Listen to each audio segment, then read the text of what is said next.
Okay, we are back with Tony Nappo, the fabulous Tony Nappo, and we are just going to get into the other side of Tony that he just happened to mention a little bit about, which was really his foray into alcohol and cocaine. So tell me, when did that start? When did you notice you had an issue, and when did you get a hold of it? You know, I grew up, when I was growing up, my parents were like super strict, and I was, you know, I played hockey, I was a boxer, I was an athlete. I didn't smoke cigarettes until I was 28 or 9. Oh, wow. I didn't, you know, I mean, I drank beer, because everyone drank beer. Mm-hmm. I drank a lot of it, but I don't think it was ever a problem. Like, I think it was a normal teen or young man anyway, from Scarborough. And but then later on, I sort of I did a film, and I fell in with this crowd who was, you know, sort of the A-list crowd. And they were all doing cocaine, so I tried it, and I loved it. I mean, cocaine is awesome. But in the beginning, not for the kids. I would do, you know, you'd buy a little $50 bag, and that would last me like 3 weekends. You know, it was just a little taste, and I was like, wow, this is like drinking a case of beer, and I'm, you know, I'm up all night, and I'm having a great time, and I'm better looking and taller, and everything's amazing. And then it progressed slowly over time to, you know, you just, I won't speak, I'll speak in the first person. I started to do more and more and more. And I sold it for a while, you know, I would get an ounce from my dealer, and because I had a lot of friends, you know, anytime I went to a party, people would be like, hey, can you get some Coke? And I'd be like, yeah. So I'd go get some Coke and come back. Right. So then I said to my dealer at the time, why don't you just give me a bunch of Coke, and I'll give it to my friends, and then I'll pay you later. And then, of course, I would do all the Coke and not leave my house. And it was bad, you know, it just got to the point where it was bad, where I didn't want to go out. I didn't want to do anything. But were you acting at this time as well? This was when you were doing, so it was impacting your work. Ago. Yeah. It was almost impacting my work. You know, it was, I was still like functioning, you know, but it was affecting my life. It was impacting my life. I ended up, you know, I lost my wife because of it. Subsequently, a woman and I got pregnant together, and she decided to give birth to and raise my child, our child, in another province. So my daughter lived in another province, Newfoundland, for the first 7 years. And at the time, I was really bitter about that, but I think she did the right thing. You know, I mean, I wasn't a responsible person. I, you know, here's the thing about me. I think I'm a good guy, but I won't do anything I don't want to do, to my discredit, you know? Right. I'm supposed to be somewhere, I don't show up. I'm supposed to, you know, I have an audition, I don't make it. You know, like I've fucked up that way a lot of times. And it got really bad. Like I didn't lose friends, but people definitely knew, like, to stay away from me. You know, I was trouble. I wasn't an asshole, but I was trouble, you know, like I wouldn't do anything to you, but it was just like, you weren't dependable. It was just a bad scene. Yeah. You know? I wasn't dependable. I was like a vampire. I would wake up, you know, at night and go out all night and come home in the morning. Yeah, it was just bad. Can you look back on any work and say that, yep, I was totally high and that's why I got that quality, or did you do better? You know, it's a bit of both, honestly. Like, the thing about cocaine is, the next day I would always be like vibrating and full of regret and remorse.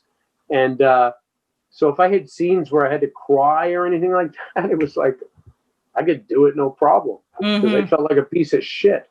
But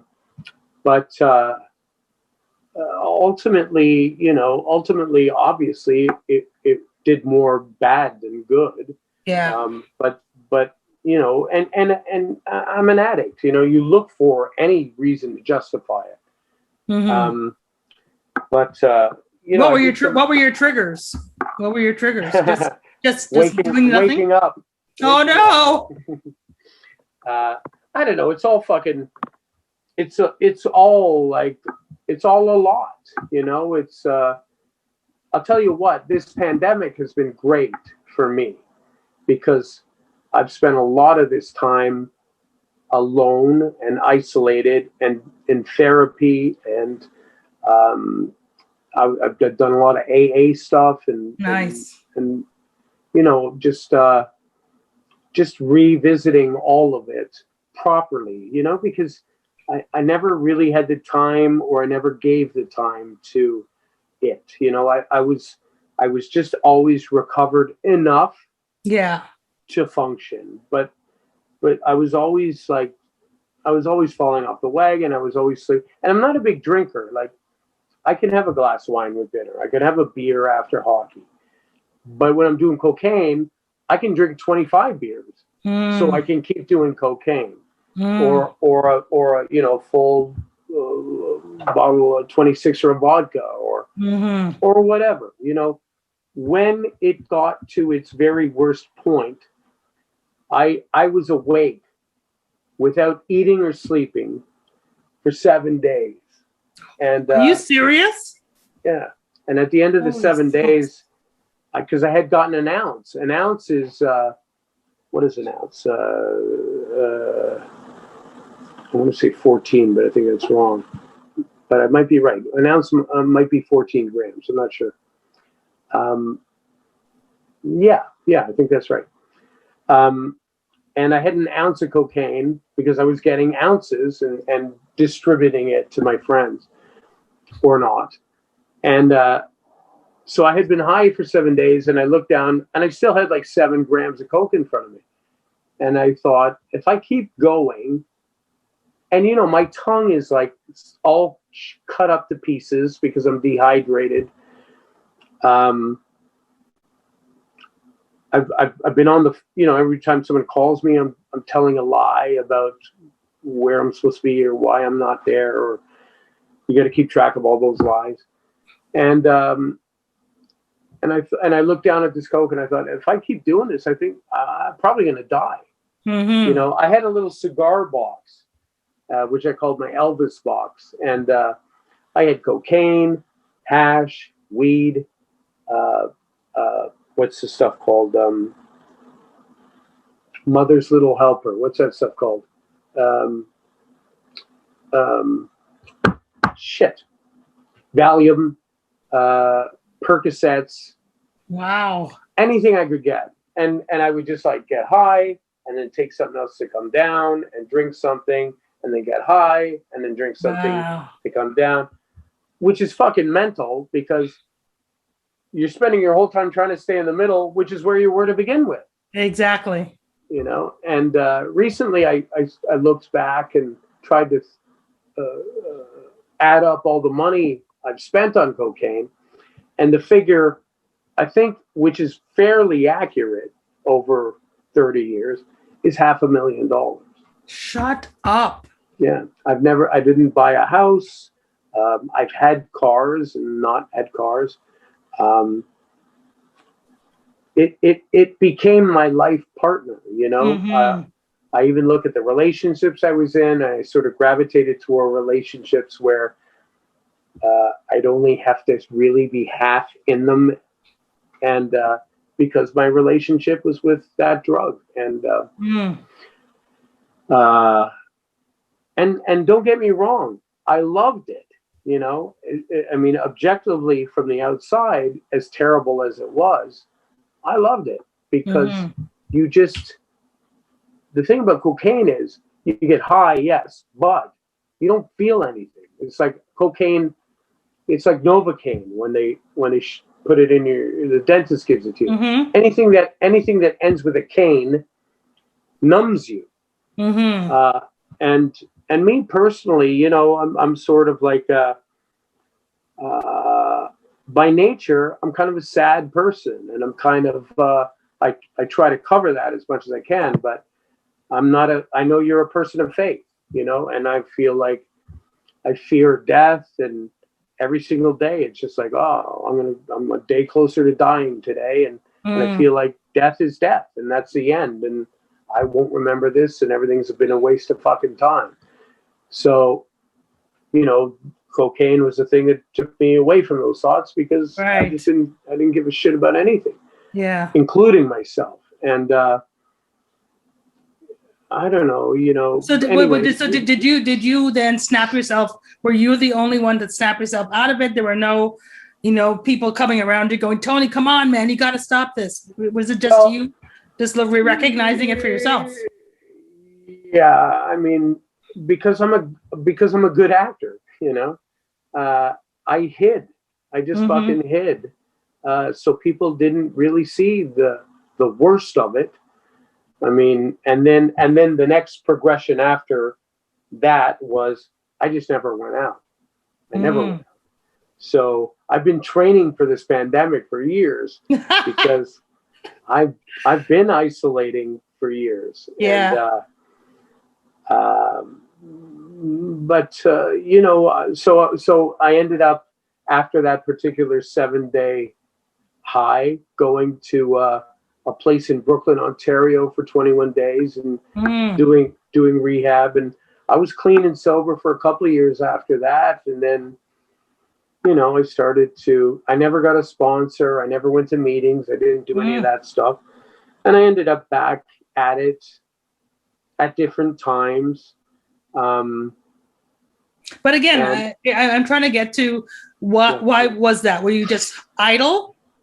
Did you have thoughts of I suck?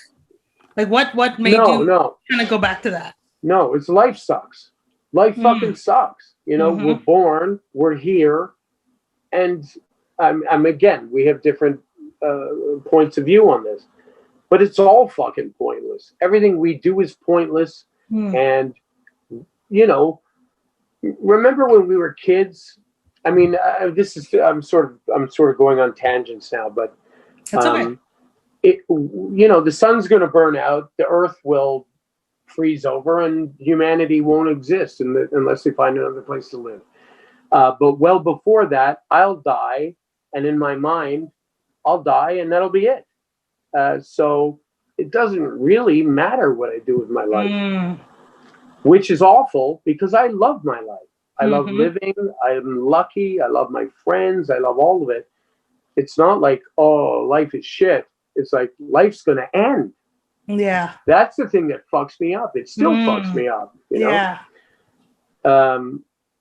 I cry constantly, but it's not because I'm sad. It's because I'm so fucking happy sometimes. Yeah. And I know that that's going to end. You know, I know that all my friends are going to die. I know that my daughter's going to die. I know that. I mentioned Humphrey Bogart because I'm like, you know, a guy like him or John Wayne or whoever the fuck it was, they were the biggest things on the planet. And now you ask anybody under 20 who they are, they don't know. Yeah. You know, so I mean that's a really side. Yeah. No, but it makes sense because I think there's nothing matters. Yeah. Nothing matters. But I think it matters in the moment. Yeah. But ultimately. But I think the flip side again, I'll throw my side of the coin in it, is that, yeah, you know, no one's like, I'm not somebody famous. I'm not trying to be, but it's like, if what you do, the you know, the 10 minutes that you're on the earth compared to the maybe 10 seconds, if you impact one person's life, 2 people's lives, 10 people's lives, then that's good. You've done your part, you know? And I think it's being able to put, especially in the work you do, It's like, those roles that you play, people remember them, whether it makes them laugh or cry or what have Sure. you. I think that those little things bring enjoyment into people's lives, Sure. and the work I do, it's like I help people with change, Sure. and as much as people hate change, I'm like, every time I see people who hate change, I'm like, woo, here comes a good challenge. I'm going to make you love it, Right. But it's those little things that, at the end of the day, it's like if you walk away going, man, I am so glad because I've got now all these people who can have improved their way of life or their way of thinking and perspective. Yeah, you're right, but that's how I've specifically this year done a lot of work on just staying present. Like, because now I teach acting and I've become a little bit of a voice in my community. Yes. And I try to help people or coach people, or if anyone comes to me with an issue or a problem or asking for advice, I've never refused anyone. Yeah. I try to help people. I sell these hats and raise money for. You're talking about all the stuff I want to get into. Okay. Yeah, but I try to be a good person. I try to be a good person. I wasn't always a good person. I wasn't a bad person, but I wasn't always a good person. I wasn't. I was never an abusive man or whatever, but I lied, I cheated. I did all those things men do, and which I don't now. But that's wonderful. I think in everybody's life, it's just that's exactly it. But I think it's being able to really recognize what you have done in your past and be able to say, you know what, that really sucked, and I don't want to do that. I don't want to be that anymore. Yeah. And again, if you fall, if we slip and fall, that's okay. We can slip and fall. We're not perfect, but if we try to say, I don't want to be that anymore, that's great. I don't want to be that, and I'm not going to be that. But nice. so much of what dictated my life choices were wanting to be validated or celebrated or accepted or loved. Yes. I didn't have that self-love. And so I was a guy who, you could be a homeless guy and I could be comfortable with you. You could be the president of a company or corporation. I'd be comfortable with you. Whoever you were, I would adapt. I would shapeshift. Yes. To become who you needed me to be for you to like me. Amen. And then I eventually found my own voice and who I was. And I guess I got to a point where I was doing well enough in my career. I just didn't give a fuck anymore. I thought, I don't give a fuck anymore if people like me. I like me. Yes. And that was very liberating. So was that when you turned 50? Well, no, but very soon before that, like late 40s, where I was like, why am I afraid? I mean, actors are all afraid. They don't want to piss off their agent. Yeah. Who's your fucking employee? Exactly. I pay my fucking agent 15%. He's great. But if he wasn't, why the fuck would I be afraid of him? I'm paying him. He doesn't pay me. That's right. People, they don't want to piss off their agent. They don't want to piss off casting directors. They don't want to piss off anybody. Yeah. I was talking to somebody about Palestine, and they're saying like, oh, you don't want to say anything because it's going to make people angry. I'm like, well, just fucking say it. Just say it. Let them get angry. Like, well, then I won't get hired. Well, you won't get hired, but what are you not going to get hired for? Some shit show people won't even think about 5 years from now. Yeah. But you can fucking feel good about, standing your ground, speaking your mind, speaking the truth. Believing what you believe, being who you are, and giving other people permission. I mean, I forget the quote, but silence is when you're silent on an issue, you're just giving people permission to to do what they're doing. If you don't speak against it, you might as well speak for it. Exactly. Well, that's a nice segue into the last piece of this segment, which is really around what I like to call Tony the Humanitarian. And you're the only one. You're the only one. It's okay. I recognize it. It's a good thing. And you just mentioned it with your toques, your Nappoholics toques. Well, let's talk about Nappoholics first. So for people who don't know, Nappoholics Anonymous. Nappoholics Anonymous is your column that you write. Is it weekly still? It was no. I Phil Riccio came to me. He's the editor of Intermission magazine. He said, because people had liked my Facebook. Basically, my column is just Facebook statuses to some extent. Right. And he said, why don't you write something for us? And I said, what do you want me to write? And he said, basically, I want you to write, what you're already writing, but I just want to use it. And I was like, okay. So I came up with the name Nappoholics Anonymous because I'm already a fucking addict. And the idea was people are addicted to me, right? And this was like a support group where people could, congregate and hear my thoughts.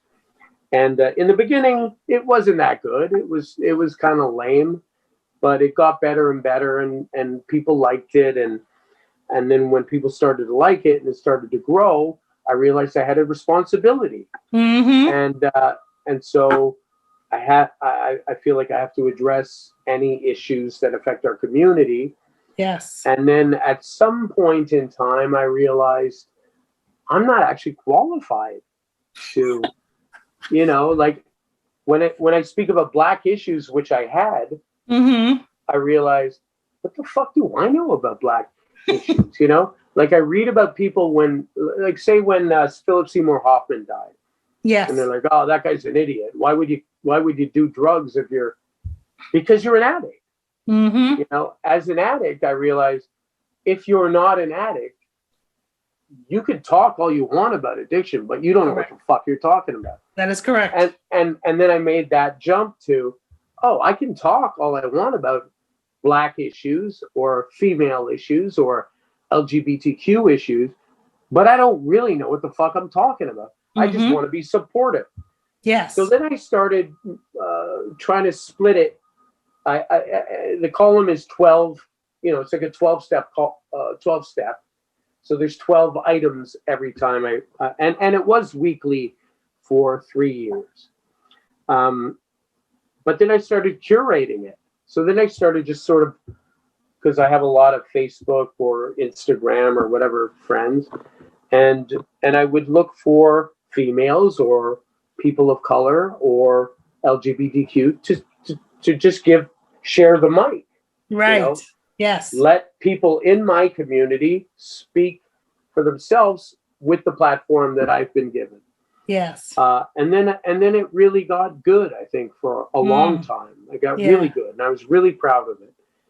And then fucking COVID came, and I realized this seems trite now. This doesn't feel. It doesn't feel like. It doesn't feel as good as it once felt. It feels like not even a distraction. It just felt irrelevant. And I had written one because I had been like happy and proud of all of them. And then I had written one because I had a deadline and I didn't like it. And I thought, I don't want to do this anymore. So I wrote my editor, Phil, and I said, I don't think I want to do this anymore. And he said, well, why don't you just do it when you want? So because I think I had gotten to like 196 of them. Oh, wow. And that was the one I hated. And then it took me a couple of months to get to 200. Which was kind of the goal. And now I just sort of have an open license to do them whenever. To write them whenever I want. Yeah. and that's been liberating, you know. I mean, you don't want to just crank something out and put your name on it. Well, that's the thing. Yeah, that's exactly it. I think, you know, in my work, you know, I do a lot of, you know, depending on my client, I end up writing a lot of communications for them. So it could be a newsletter or something like that. And, you know, I always tell them, I'm like, don't look to me to be writing you a monthly newsletter. I write a newsletter when there's news. Right. You know, right, so if there's no news, I'm not writing anything, you know, so they're like, yep, okay, got it. That actually works, because the pressure to write is something that you again, like to your point, you won't feel like you're cranking out good stuff. You're just hitting a deadline, or you're just filling a page. You know, I don't want to, I wrote a few plays. I produced one play that I wrote ever. And I was young, and it's not great, but it was good. It was good. But I realized I'm not a great writer, and I want to. I'm not a great playwright, and I don't want to dilute my name by putting it on something that isn't what I feel is great. You know, I mean, what I feel is great is relative to what other people might think is or isn't. But if I don't believe in it, I don't want to sign my name to it. So so I don't want to put name. Right, exactly. I wish I had one. So yeah, that's kind of it. And then to your initial point, I realized that, you know, it had built up some momentum, and it became more of a thing I was known for than acting. Oh, wow. I would meet people in other cities, and they say, "Oh, I really like your column," or whatever. And so I thought, why not try to capitalize on this for someone's benefit? So I made up these toques for the last couple Christmases that say Nappoholic on it, so people could be identified as a Nappoholic. That's right. And it cost me $8 to make them. I sell them for $20. And I give the $12 profit of each hat to the Daily Bread Food Bank. That's awesome. Yeah, why not? You know, that's amazing. You know what I think is, it's fun because people want to support the cause, and at the same time support you. So you know, the Nappoholics brand. Yeah. So that's awesome. It's twofold. I get to help people, and it's a bit of marketing, but like, exactly. Who gives a fuck about a theater column? Like, I'm looking for a new theater column. Do you know anything? Yeah. No, but you know, at the end, nobody's ever said. But you know what? It doesn't matter, because if you happen to be in Toronto at some point, going down the street, and you see somebody who you don't know in a Nappoholics toque, you're like, that is awesome. That's right. That would be awesome. That's great. Right. So we got Nappoholics Anonymous. So I'm gonna put in the notes of this recording the link to sign up to watch it, because I think they're fantastic. And I think, to your point, thanks. The mere fact that you have them, they're not like each week. When they come out, I make a beeline to read them, right? So I think it's almost like people look for them. Primarily, I try to entertain people. You know, there's shit in there about my dick. There's shit in there about, you know, whatever. Like, I try to be self-deprecating. But at the same time, you have serious things. You have your theater buddies have a posting that they might have. They win awards. I think that's fabulous. Yeah. I mean, I'm not a dumb fucking guy, but I pretend to be a dumb fucking guy because it's easy, you know? But I have thoughts, I have opinions, and people who don't share them can go fuck themselves. You know? All right. Lastly, let's talk about what you were working on before COVID, which was your acting classes. You mentioned them earlier. Oh yeah. How did that start, and what energy did that give you?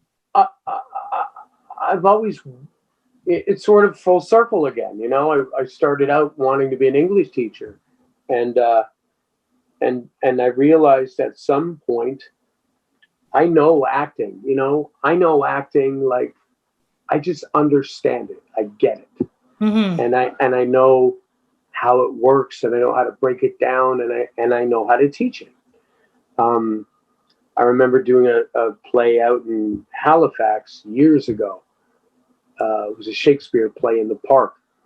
And there was a lot of younger actors, and I was the big shot coming from Toronto to play the lead, and some of them fucking resented me, and some of them, all looked up to me. And I'd say to like a guy, just make sure your feet are on the ground in that scene. Something simple as that. Mm-hmm. And they would take the note, and it would transform the scene. Like all of a sudden it was great. And I realized, I know how to do this. So I always wanted to teach, and I think I had sent a note to a couple of different people saying, hey, if you ever need teachers. But, I think also they look at me and think, I don't want that fucking guy at my school, And I actually did get hired by Randolph Academy a couple of years back. But then I was working too much, so I could never show up. Yeah. So that's not fair to anyone. So I thought, I think I have enough of a name now that I could probably start just like my own shit. Yes. So I approached a woman named Sue Edwardly, who's an administrator that I know. And I said, hey, Sue, here's the thing. I'm useless at everything. So if you could sort of take all the applications, take care of the money, rent the space, find the person to, I usually get a reader and pay them. Mm-hmm. If you could do all that, I just show up and teach. Yes. I'll split it with you 50-50. Yeah. Because I don't really give a fuck about the money, honestly. Yes. Yes. It's the joy of the work. Yeah. I love it. I love doing it. And so far, every time I've done it, I have these sort of workshops, I guess they're called. Yes. The feedback has always been fantastic, and I'm not a coddler, like they're 2-day workshops, and I'll say to somebody, just fucking stop doing that. Don't fucking do that. Stop it. And unless I really sense that they can't take that. Yeah. But I think I know, I can look at something and think, this is what you're doing wrong. Give it a helpful, actable direction. Yes. And if they take it, it's good. And so do they come with like pieces that they want to do for an audition, or this is all I give them pieces. It's all the workshops are all auditioning, because that's something actors want to know, and it's something I'm really good at. Nice. And I give everyone in the class the same scene, the same part, male or female. I don't give a fuck if you're male or female. It doesn't matter. It doesn't matter. Yeah. I just give everyone the same part, and everyone comes in and auditions for the part, and then there's feedback, and then they do it again, and then we study their audition, and there's feedback, and we do it again. Nice. And across the board, from the beginning of the day to the end of the day, everyone, and I've had like really good actors come in and take the class. Yeah. And it's still like, I just give them that one little thing that might make a difference versus people who have less experience, where I have to give them a lot more. Yeah. That's awesome. I love it. I really fucking love it. And I don't do it for the money, because they pay, $200 or to something. Yeah. But most of that money goes to the space and the technician and the reader. Exactly. And then me and Sue split whatever's left. Yeah. Yeah. I don't, it's not to make money. And I'll coach people. People call me all the time. I have an audition. Can you coach me? Sometimes I charge them. Sometimes I don't. Yeah.